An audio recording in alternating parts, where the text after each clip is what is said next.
¿Has sentido alguna vez que el viento del bosque te habla? En Rusia, donde los árboles parecen susurrar secretos más antiguos que las ciudades, esos susurros no son metáforas, son las voces de una mitología que aún respira. Esta es una tierra donde el trueno es la espada de un dios, donde las aguas guardan venganzas y amores, y donde las cabañas pueden caminar sobre patas de pollo.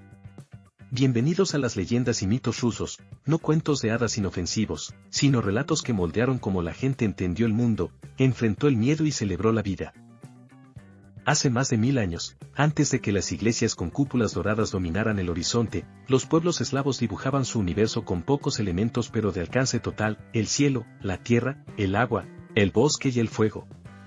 Perún era el relámpago y la justicia, Veles, la serpiente del inframundo, el rebaño y el misterio.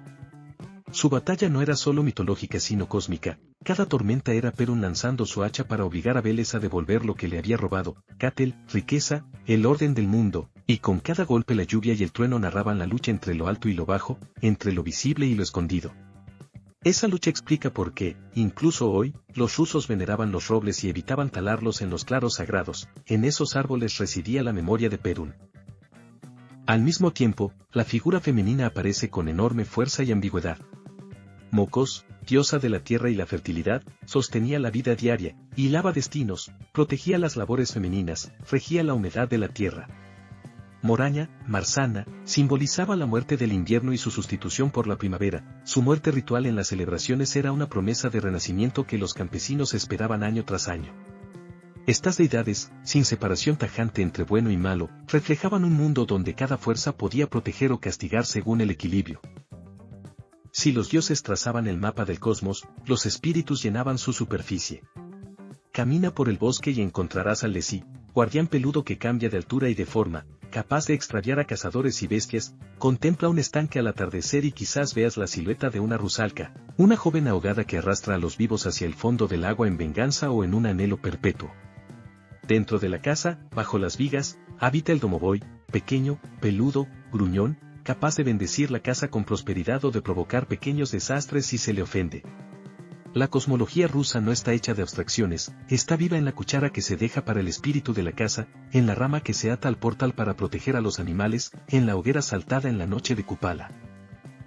La narrativa heroica, los Bailaini, canta la otra cara. Los Bogatirs, guerreros enormes con fuerza sobrehumana, patrullaban las fronteras míticas de la Rus de Kiev.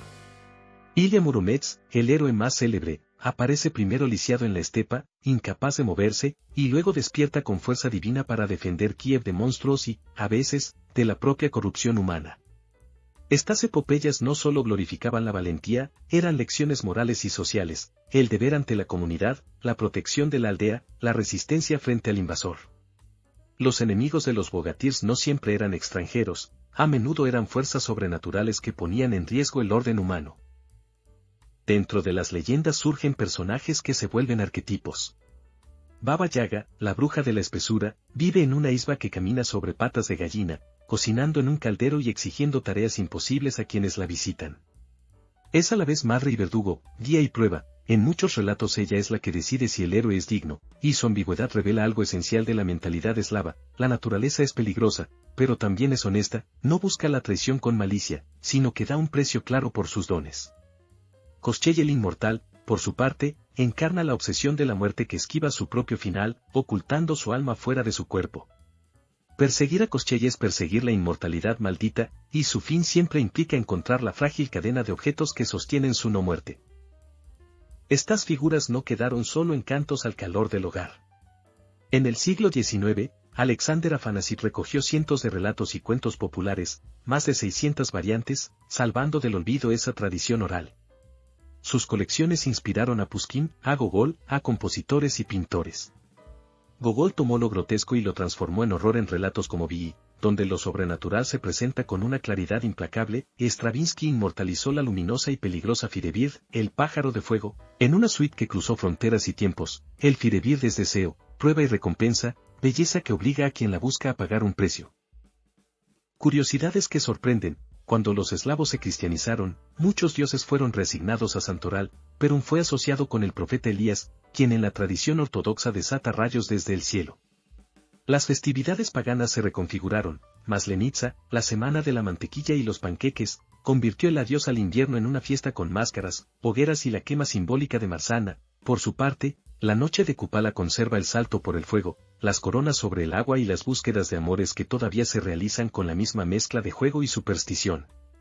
A nivel espacial, muchas toponimias y nombres de ríos y bosques portan huellas mitológicas. La geografía rusa es también un mapa de mitos, y leerla es leer un texto antiguo.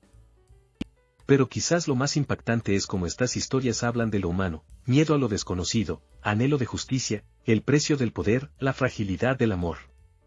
Una campesina que deja ofrendas al domovoy no hace un gesto primitivo, afirma su vínculo con la casa, su responsabilidad con la comunidad.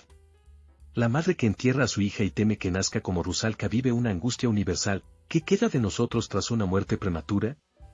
Y el viajero que se interna en el bosque y escucha risas que no son humanas comprende una lección ancestral. La naturaleza exige respeto, y el orgullo humano suele terminar perdido. En el siglo XX, la mitología fue reescrita y reutilizada, el folclore se convirtió en paisaje artístico, en literatura infantil, en alegoría política, a veces para exaltar, a veces para domesticar, y hoy reaparece reimaginado en cine, series y videojuegos. Pero el latido original permanece. Cuando una tormenta corta el horizonte y un relámpago parte el cielo, la antigua metáfora suena tan literal como siempre.